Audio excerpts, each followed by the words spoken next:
कुछ दिन रख कर अपने धाम में लौटा देना है मेरे राम।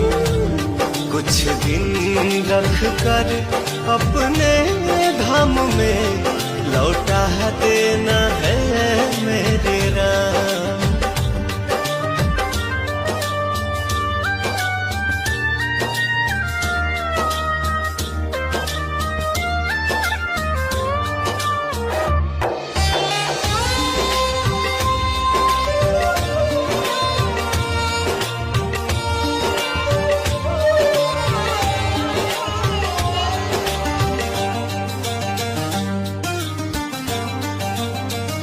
जान जान बेकल है, ना कोई हलचल है।